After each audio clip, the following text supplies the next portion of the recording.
मैं विनय कुमार। आज का यह कहानी उत्तर प्रदेश के कानपुर जिले की है। कानपुर के एक प्रतिष्ठित सर्राफा कारोबारी मुकेश वर्मा एक सफल व्यापारी और 3 बच्चों का पिता था। उसकी पारिवारिक जिंदगी सामान्य रूप से चल रही थी। मुकेश दिल्ली से सोना चांदी के आभूषण लाता था और इटावा, औरैया, मैनपुरी के व्यापारियों को सप्लाई करता था। उसका बिजनेस कानपुर तक फैला था। इस व्यवसाय से उसे लाखों रुपए की कमाई होती थी। वर्ष 2019 में मुकेश अपनी पत्नी रेखा के साथ मथुरा वृंदावन घूमने गया। वहां एक होटल में उसकी मुलाकात स्वाति सोनी से हुई। वह भी अपने पति अर्पण के साथ घूमने आई थी। वह भी उसी होटल में रुकी थी जिसमें मुकेश ठहरा था। दोनों के बीच बातचीत शुरू हुई तो रिश्तेदारी खुल गई। स्वाति मुकेश की पहली पत्नी नीतू की मौसी की बेटी निकली। इस नाते मुकेश और स्वाति के बीच जीजा साली का रिश्ता बन गया। स्वाति मुकेश के रहन सहन से प्रभावित हुई। लौटते समय दोनों ने एक दूसरे को अपने फोन नंबर भी दे दिए। स्वाति सोनी बर्रा कानपुर की रहने वाली थी। उसकी शादी 2007 में जालौन के उरई कस्बा निवासी अर्पण से हुई थी। अर्पण प्राइवेट नौकरी करता था। उसकी आर्थिक स्थिति ज्यादा अच्छी नहीं थी। वह शराब का लती भी था। स्वाति उससे खुश नहीं थी। खर्चे पूरे न होने के कारण स्वाति और अर्पण के बीच अक्सर झगड़ा होता रहता था। स्वाति पहली ही नजर में मुकेश के दिलोदिमाग पर छा गई थी, इसलिए वह उसकी ससुराल जाने लगा। मोबाइल फोन पर भी दोनों की रसभरी बातें होने लगीं। जल्दी ही दोनों के बीच दूरियां कम हो गईं और उनके बीच नाजायज रिश्ता बन गया। मुकेश ने स्वाति के पति अर्पण से भी दोस्ती कर ली और उसके साथ शराब की पार्टी करने लगा। लेकिन एक रोज भांडा फूट गया जब अर्पण ने दोनों को रंगे हाथ पकड़ लिया। अर्पण ने स्वाति को जमकर पीटा, तब स्वाति रूठकर मायके बर्रा कानपुर आ गई। साथ में बेटे को भी ले आई। बाद में पति अर्पण से उसका तलाक हो गया। स्वाति मायके में आकर रहने लगी तो मुकेश का वहां भी आना जाना शुरू हो गया। मुकेश जब भी बिजनेस के सिलसिले में आता, स्वाति के घर पर ही रुकता, रात में उसके साथ रंगरलियां मनाता। मुकेश ने बर्रा में ही उसे ब्यूटी पार्लर खुलवाया ताकि वह कुछ पैसा कमा सके, लेकिन स्वाति ब्यूटी पार्लर चला नहीं पाई। कुछ समय बाद स्वाति के कहने पर मुकेश ने बर्रा की विश्व बैंक कॉलोनी में एक मकान खरीद लिया। इस मकान में स्वाति मालकिन बनकर रहने लगी। यही नहीं, मुकेश ने खाड़ेपुर में स्वाति को सर्राफा की दुकान भी खुलवा दी। इस दुकान पर मुकेश भी बैठता था। पूछने वालों को स्वाति मुकेश को अपना पति बताती थी। मुकेश अब कई कई दिनों तक बर्रा में ही रुकने लगा था। स्वाति बहुत चालाक थी। उसकी नज़र मुकेश की धनदौलत पर टिकी थी, इसलिए वह मुकेश को रिझाने में कोई कसर नहीं छोड़ती थी।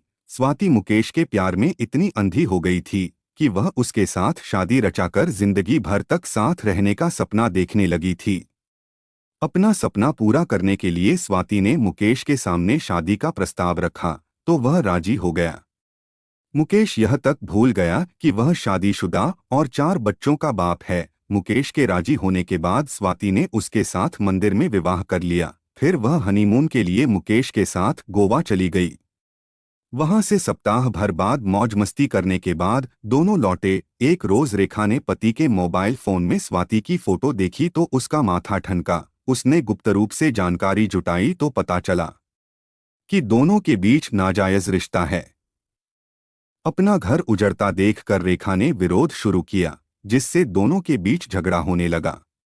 लेकिन विरोध के बावजूद मुकेश नहीं माना। धीरे धीरे दोनों के बीच नफरत बढ़ती गई। वर्ष 2021 में मुकेश के छोटे भाई रघुवेश की बीमारी के चलते मौत हो गई। उसके बाद मुकेश ने गल्ला मंडी वाली दुकान 16 लाख रुपए में बेच दी। दुकान बेचने का रेखा ने भरपूर विरोध किया था, लेकिन मुकेश नहीं माना। दुकान बेचने से मिले 16 लाख रुपयों में से 3 लाख रुपया स्वाति ने लटके झड़े दिखा कर ले लिए, तक 10 लाख रुपए उसने सीलमपुर दिल्ली निवासी फुफेरे भाई मनोज कुमार वर्मा को दे दिया। उसने चांदी रिफाइनरी का काम शुरू किया था और आधा लाभ देने का वादा किया था। बाद में वह अपने प्रॉमिस से मुकर गया। अब तक मुकेश के बच्चे भी बड़े हो गए थे। बड़ी बेटी भव्या 18 साल की उम्र पार कर चुकी थी। उसने स्थानीय ज्ञानस्थली स्कूल से इंटरमीडिएट की परीक्षा पास कर दिल्ली यूनिवर्सिटी के रानी लक्ष्मीबाई कॉलेज में बीकॉम प्रथम वर्ष में प्रवेश ले लिया था। 17 वर्षीय काव्या 11वीं कक्षा में तथा 13 वर्षीय अभीष्ट 9वीं कक्षा में पढ़ रहा था। तीनों बच्चे होनहार थे, मन लगाकर पढ़ाई कर रहे थे। रेखा की छोटी बहन राखी भोपाल निवासी आशीष वर्मा को ब्याही थी। रेखा जब परेशान होती थी तब वह राखी से मोबाइल फोन पर बात करती थी और अपना दर्द बयां करती थी। उसने राखी को बताया था कि उसके बहनोई के कानपुर की एक तलाकशुदा महिला से नाजायज संबंध है, उसके कारण घर में कलह होती है। दुकान बेचने की जानकारी भी उसने राखी को दी थी। ज्यों-ज्यों समय बीतता जा रहा था त्यों-त्यों मुकेश वर्मा की उलझन भी बढ़ती जा रही थी, जिसके कारण उसका व्यापार में भी मन नहीं लगता था। उसका दिन का चैन छिन गया था और रात की नींद हराम हो गई थी। उसकी समझ में नहीं आ रहा था कि वह क्या करे क्या न करे। इसी उलझन में उसने 7 नवंबर को स्वाति के घर का रुख किया। मुकेश और स्वाति ने कान से कान जोड़कर पूरा प्लान बना लिया। मुकेश ने पत्नी और बच्चों को मारने का प्लान बना लिया। यही नहीं, पुलिस से बचने के लिए मुकेश ने पूरी योजना भी बना ली। प्लान के मुताबिक 10 नवंबर 2024 की सुबह 10 बजे मुकेश अपनी स्कूटी से घर से निकला। इसके बाद वह अपनी जान पहचान वाले 3 मेडिकल स्टोर्स पर गया और वहां से नींद वाली 15 गोलियां खरीदीं। इन गोलियों को पीसकर उसने 4 पुड़िपा बना ली और अपने घर वापस लौट आया। इसके बाद शाम तक वह बीवी बच्चों से खूब हंसता बोलता बतियाता रहा। उन्हें मुकेश के प्लान की भनक तक नहीं लगी। रात 10 बजे मुकेश ने ऑर्डर कर 4 पिज्जा मंगवा लिए। बड़ी चालाकी से उसने पिज्जा में पिसी हुई नींद की गोलियों का पाउडर मिला दिया। पत्नी व बच्चे उस समय टीवी पर कोई मूवी देख रहे थे। रात 12 बजे के आसपास मूवी खत्म हुई तो सभी ने पिज्जा खाया। बच्चों को पिज्जा का स्वाद कुछ अजीब लगा तो उन्होंने आधा अधूरा पिज्जा ही खाया और बचा हुआ फ्रिज में रख दिया। पिज्जा खाने के बाद पत्नी रेखा, बेटी भव्या और बेटा अभीष्ट ग्राउंड फ्लोर वाले कमरे में पड़े पलंग पर जाकर लेट गए, जबकि दूसरी बेटी काव्या फर्स्ट फ्लोर वाले कमरे में जाकर पलंग पर लेट गई। नींद की गोलियों ने कुछ देर बाद ही असर दिखाना शुरू कर दिया। फिर एक के बाद एक सभी गहरी नींद के आगोश में समा गए, लेकिन मुकेश की आंखों से नींद कोसों दूर थी। रात 2 बजे मुकेश ने अपनी माशूका स्वाति से मोबाइल फोन पर बात की और सारी बात बताई। उसने स्वाति से फोन पर संपर्क बनाए रखने को भी कहा। स्वाति सुबह तक उसके संपर्क में रही। इधर पत्नी व बच्चे जब गहरी नींद में सो गए तो सुबह लगभग 4 बजे मुकेश ग्राउंड फ्लोर वाले कमरे में पहुंचा। उसने पलंग पर सो रही पत्नी रेखा, बेटी भव्या व बेटे अभीष्ट पर एक नजर डाली, फिर रस्सी का टुकड़ा जिसे उसने पहले से ही कमरे में सुरक्षित कर लिया था पत्नी रेखा 44 वर्ष की गर्दन में लपेटा और कसने लगा। नींद की आगोश में समाई रेखा चीख भी नहीं पाई और उसने दम तोड़ दिया। रेखा के बाद उसने बेटी भव्या 19 वर्ष और बेटा अभीष्ट 13 वर्ष को भी रस्सी से गला कसकर मार डाला। इसके बाद वह फर्स्ट फ्लोर पर कमरे में सो रही छोटी बेटी काव्या के पास पहुंचा और उसका भी रस्सी से गला कस दिया। पत्नी व बेटियों का गला कसने के बाद मुकेश ने बेटे अभीष्ट को भी नहीं बख्शा और उसे भी मौत की नींद सुला दिया। पत्नी व बच्चों की हत्या करने के बाद मुकेश ने प्रेमिका स्वाति से फोन पर बात की और उसे बताया कि उसने पत्नी व बच्चों की हत्या कर दी है। वह सुबह इटावा रेलवे स्टेशन पर आकर मिले और फोन पर संपर्क में रहे। मुकेश 3 घंटे तक लाशों के बीच बैठा रहा। इस बीच उसने बच्चों के गले में पड़ी सोने की चेन, पत्नी के गले में पड़ा मंगलसूत्र, चेन व दोनों हाथों से सोने की अंगूठियां निकालकर सुरक्षित कर लीं। तिजोरी का लॉकर खोलकर उसमें रखी ज्वेलरी भी सुरक्षित कर ली। सुबह 8 बजे मुकेश ने दोनों कमरों का ताला बंद किया और कीमती सामान का थैला लेकर प्लान के मुताबिक रेलवे स्टेशन पहुंच गया। अपने किए गए प्रॉमिस के मुताबिक स्वाति रेलवे स्टेशन के बाहर मौजूद थी। चंद मिनट पहले ही वह कानपुर से इटावा ट्रेन द्वारा आई थी।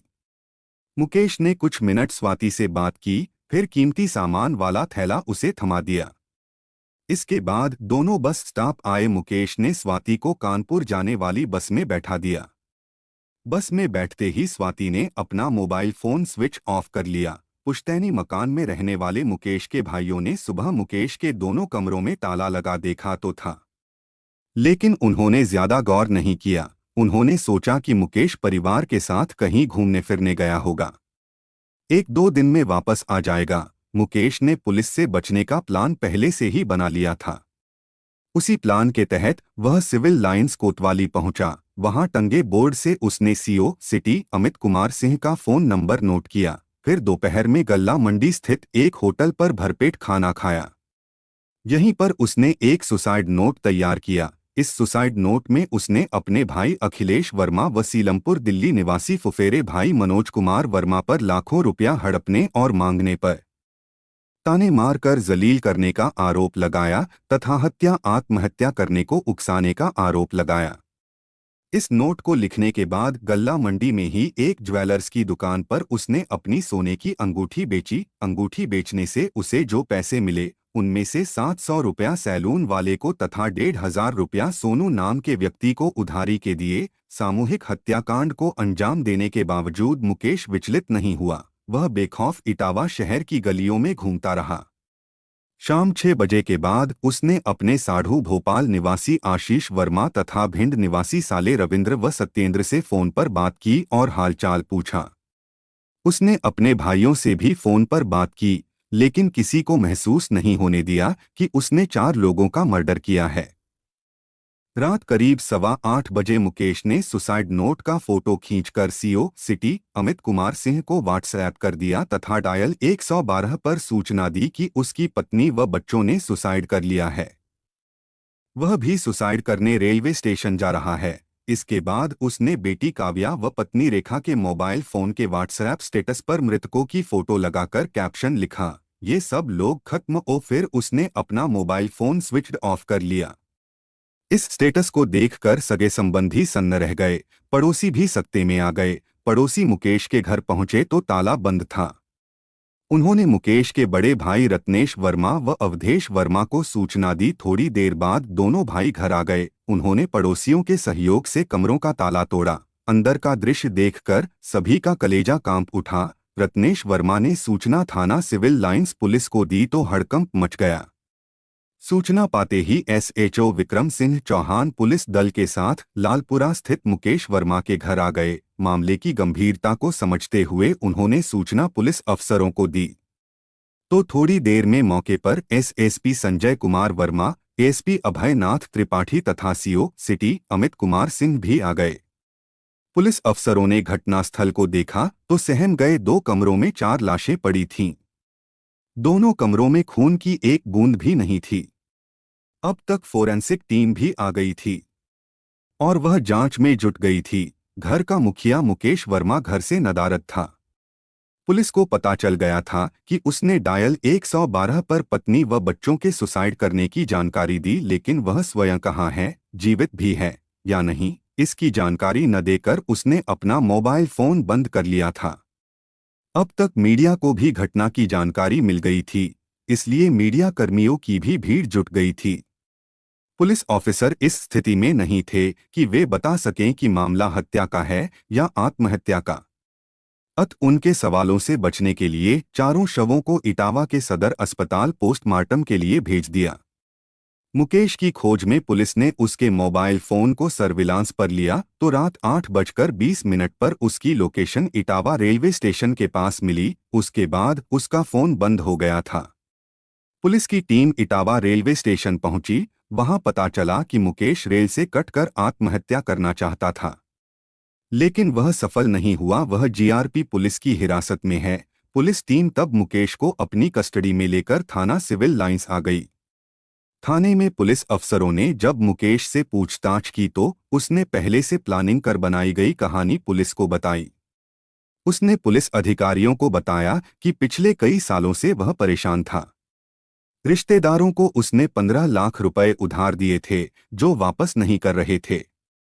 पैसा मांगने पर वे उसे जलील करते थे और ताने मारते थे। इस कारण उसे व्यापार करने में दिक्कत आ रही थी। धीरे धीरे घर खर्च का ज्यादा और आमदनी कम होती गई। इससे वह काफी समय से तनाव में था। टेंशन के चलते सिर्फ वह आत्महत्या करना चाहता था। उसने यह बात पत्नी रेखा को बताई तो वह बोली कि आत्महत्या के बाद उसका और बच्चों का क्या होगा। फिर पत्नी की सहमति के बाद उसने सभी को मारने के बाद आत्महत्या करने की योजना बनाई। वह करवा चौथ वाले दिन सभी को मारना चाहता था, लेकिन पत्नी ने उस दिन ऐसा करने से मना कर दिया, जिससे मौत टल गई।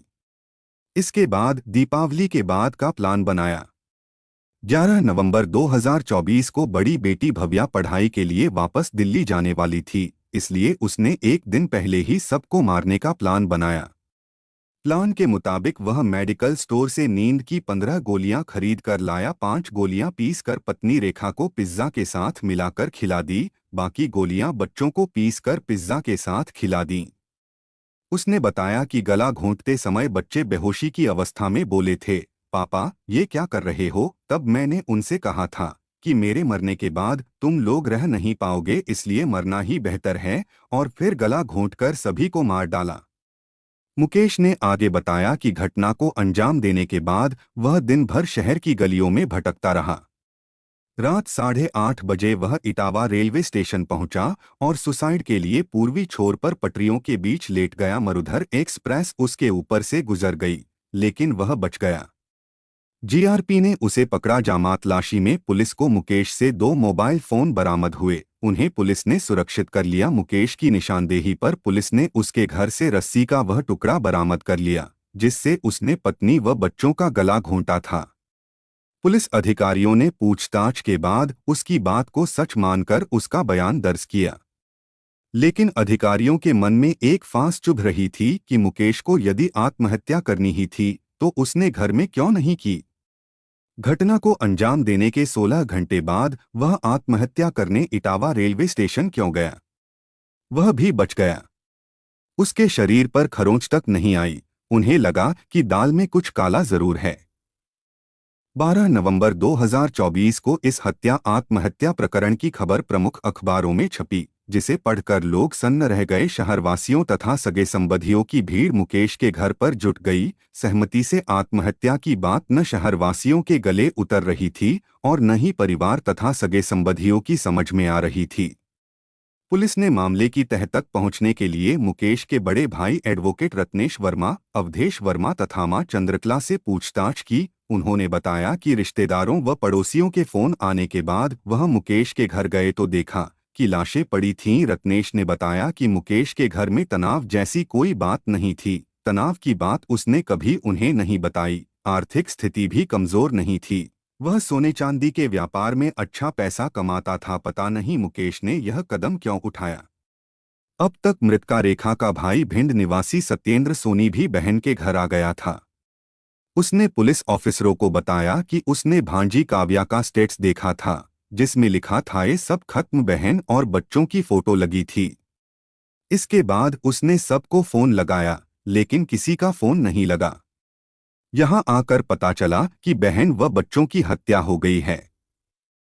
सत्येंद्र ने आरोप लगाया कि बहनोई मुकेश शराब पीता था, औरत उसकी कमजोरी थी। बहनोई मुकेश ने ही प्लान के तहत उसकी बहन रेखा व उसके बच्चों की हत्या की है। सहमति से हत्या आत्महत्या की बात गलत है। सत्येंद्र ने यह भी बताया कि दीपावली के 2 दिन पहले उसकी बहन रेखा व बच्चे भिंड आए थे। तब रेखा ने न तनाव वाली बात बताई थी और न ही आर्थिक परेशानी की। वह हंसी खुशी से बच्चों के लिए पटाखे खरीद कर चली गई थी। पूछताछ के बाद एसएसपी संजय कुमार वर्मा ने दोपहर बाद 2 बजे पुलिस सभागार में प्रेस वार्ता की और मुकेश वर्मा को मीडिया के समक्ष पेश किया। पत्रकारों से रूबरू होते वक्त मुकेश को न कोई पछतावा था और न ही माथे पर कोई शिकन। साले सत्येंद्र ने भी मुकेश पर हत्या का आरोप लगाया था। सिविल लाइंस थाने के एसएचओ विक्रम सिंह ने सत्येंद्र सोनी की तहरीर पर मुकेश वर्मा के खिलाफ भारतीय न्याय संहिता की धारा 103(1) तथा 61(2) के तहत रिपोर्ट दर्ज कर ली तथा उसे विधिसम्मत गिरफ्तार कर लिया। शाम 4 बजे उसे इटावा कोर्ट में पेश किया गया, जहां से उसे जेल भेज दिया गया। पुलिस ने मुकेश को जेल जरूर भेज दिया था, लेकिन सामूहिक हत्या आत्महत्या का मामला अब भी अधर में ही लटका हुआ था। पुलिस टीम ने जांच आगे बढ़ाई तो मुकेश के एक और झूठ का खुलासा हो गया। पता चला कि मुकेश ने आत्महत्या करने का नाटक किया था। मरुधर एक्सप्रेस ट्रेन उसके ऊपर से गुजरी ही नहीं थी। वह प्लेटफार्म नंबर 4 पर खड़ी मरुधर एक्सप्रेस ट्रेन के इंजन के आगे लेट गया था। गाड़ी चलने के पहले ही चालक की नज़र उस पर पड़ गई थी। चालक ने तब उसे जीआरपी के हवाले कर दिया था। पुलिस की इस गुत्थी को सुलझाया मृतका रेखा की बहन राखी तथा उसके पति आशीष वर्मा ने, जो भोपाल से इटावा आए थे। आशीष वर्मा व राखी ने पुलिस को चौंकाने वाली जानकारी दी। राखी ने बताया कि उसके बहनोई मुकेश वर्मा का कानपुर बर्रा की रहने वाली तलाकशुदा महिला स्वाति सोनी से नाजायज रिश्ता है। वह महिला मुकेश की पहली पत्नी नीतू की रिश्तेदार है। रिश्ते में वह मुकेश की साली लगती है। इन नाजायज संबंधों की जानकारी रेखा को भी हो गई थी। वह इसका विरोध करती थी, जिससे घर में कलेश होती थी। बहन ने उसे कई बार फोन पर यह जानकारी दी थी। करवा चौथ पर रेखा ने मुकेश के मोबाइल फोन में स्वाति की तस्वीर देखी थी, तब खूब झगड़ा हुआ था। उसने बताया कि अवैध संबंधों के चलते ही बहनोई मुकेश ने प्रीप्लान कर उसकी बहन रेखा व उसके बच्चों की हत्या की है। हत्या के इस प्लान में स्वाति भी शामिल है। उसने मुकेश को अपने प्रेमजाल में फंसा रखा है। अवैध रिश्तों में हुई सामूहिक हत्या का पता चलते ही पुलिस अधिकारियों के कान खड़े हो गए। उन्होंने जांच तेज कर दी। पुलिस को मुकेश के पास से 2 मोबाइल फोन बरामद हुए थे। पुलिस ने उनकी कॉल डिटेल्स निकलवाई तो पता चला कि घटना वाली रात 2 बजे से 5 बजे के बीच एक फोन नंबर सक्रिय था, जिस पर मुकेश ने कई बार बात की थी। इस नंबर पर पहले भी उसकी बातें होती थीं। पुलिस ने उस मोबाइल नंबर की जानकारी जुटाई तो पता चला कि वह नंबर स्वाति सोनी निवासी विश्व बैंक कॉलोनी बर्रा के नाम दर्ज है। एसएसपी संजय कुमार वर्मा ने स्वाति की गिरफ्तारी के लिए पुलिस टीम भेजी, लेकिन उसके घर पर ताला लगा था। पुलिस टीम तब खाली हाथ लौट आई। पुलिस ने उसकी टोह में खबरियों को लगा दिया। इधर सीओ सिटी अमित कुमार सिंह मुकेश के उस हस्तलिखित सुसाइड नोट की जांच कर रहे थे, जिसे मुकेश ने उनके व्हाट्सएप पर भेजा था। जांच में यह बात सच निकली कि मुकेश के फुफेरे भाई मनोज वर्मा ने उसका लाखों रुपया हड़प लिया था। मांगने पर जलील करता था, झूठे मामले में फंसाने की धमकी देता था। इसके अलावा भाई अखिलेश ने भी उसके रुपए हड़प रखे थे। जांच पूरी होने के बाद सीओ सिटी ने उनकी गिरफ्तारी का जाल बिछाया। 15 नवंबर 2024 को सीओ सिटी अमित कुमार सिंह की टीम ने अखिलेश व मनोज वर्मा को बस स्टैंड इटावा से दबोच लिया। पूछताछ में दोनों ने गलत फंसाने का आरोप लगाया, लेकिन पुलिस ने उनकी एक न सुनी और दोनों को आत्महत्या करने को मजबूर करने के जुर्म में जेल भेज दिया। 20 नवंबर 2024 की दोपहर 12 बजे एसएचओ विक्रम सिंह चौहान को मुखबिर के जरिए जानकारी मिली कि मुकेश की प्रेमिका स्वाति इस समय अंबेडकर चौराहे के पास निर्माणाधीन रामनगर ओवरब्रिज के नीचे मौजूद है। वह कोर्ट में सरेंडर करने के लिए किसी वकील का वेट कर रही है। चूंकि मुखबिर की इंफॉर्मेशन खास थी, इसलिए पुलिस टीम रामनगर ओवरब्रिज के नीचे पहुंची और घेराबंदी कर स्वाति को गिरफ्तार कर लिया। उसे थाना सिविल लाइंस लाया गया। उसकी गिरफ्तारी की सूचना पर पुलिस अफसर भी थाने आ गए। पुलिस अफसरों ने स्वाति से पूछताछ की तो उसने बताया कि मुकेश वर्मा से उसका नाजायज रिश्ता था। पूछताछ के बाद इंस्पेक्टर विक्रम सिंह चौहान ने स्वाति सोनी के खिलाफ बीएनएस की धारा 103(1) तथा 61(2) के तहत रिपोर्ट दर्ज कर ली तथा उसे गिरफ्तार कर लिया। पुलिस जांच मुकेश व स्वाति के बयानों तथा अन्य सूत्रों के आधार पर इस सामूहिक हत्याकांड की सनसनीखेज कहानी सामने में आई। उत्तर प्रदेश के इटावा शहर के सिविल लाइंस थाने के अंतर्गत एक मोहल्ला है लालपुरा। इसी मोहल्ले में खुशीराम वर्मा सपरिवार रहते थे। उनके परिवार में पत्नी चंद्रकला के अलावा 6 बेटे रत्नेश, राकेश, अवधेश, मुकेश, अखिलेश व रघुवेश थे। खुशीराम वर्मा सर्राफा व्यापारी थे। इस व्यवसाय में उनका बड़ा नाम था। उन्होंने अपना हुनर बेटों को ही नहीं, रिश्तेदारों को भी सिखाया था। वे सभी इसी व्यापार से अपनी जीविका चलाते थे। खुशीराम वर्मा के बच्चे पढ़ लिख कर जवान हुए तो सभी किसी न किसी व्यापार में रम गए। बेटे कमाने लगे तो उन्होंने एक के बाद एक सभी बेटों का विवाह कर दिया। 3 मंजिला घर में उनके 4 बेटे अवधेश, मुकेश, अखिलेश व रघुवेश वर्मा अपने अपने परिवारों के साथ रहने लगे, जबकि सबसे बड़ा बेटा रत्नेश वर्मा, जो कि नोटरी वकील था, वह एआरटीओ ऑफिस के सामने नवविकसित कॉलोनी में परिवार सहित रहता था। उससे छोटा राकेश वर्मा सपरिवार गाड़ीपुरा मोहल्ले में रहता था। उसकी वहीं स्थित चारा मार्केट में सर्राफा की दुकान तथा पालिका बाजार में कपड़े की दुकान थी। खुशीराम वर्मा के चौथे नंबर का बेटा था। मुकेश उसकी शादी नीतू से हुई थी। शादी के 1 साल बाद नीतू ने एक बेटी को जन्म दिया, जिसका नाम उसने भव्या रखा। भव्या 2 साल की थी तभी उसकी मम्मी नीतू का निधन हो गया। वह कैंसर से पीड़ित थी। पत्नी की मौत के बाद मुकेश को बेटी के पालन पोषण की समस्या हुई तो उसने सन 2006 में रेखा से दूसरी शादी कर ली। रेखा भिंड शहर कोतवाली के मोहल्ला झांसी की रहने वाली थी। उसके 2 भाई सत्येंद्र, रविंद्र तथा एक बहन राखी थी। दूसरी शादी के बाद मुकेश खुश था। रेखा ने एक बेटी काव्या व बेटे अभीष्ट को जन्म दिया। रेखा अब दोनों बेटियों व बेटे का पालन पोषण करने लगी। बच्चे कुछ बड़े हुए तो तीनों बच्चे ज्ञानस्थली स्कूल में पढ़े लगे। मुकेश वर्मा सर्राफा व्यापार का मंझा हुआ खिलाड़ी था।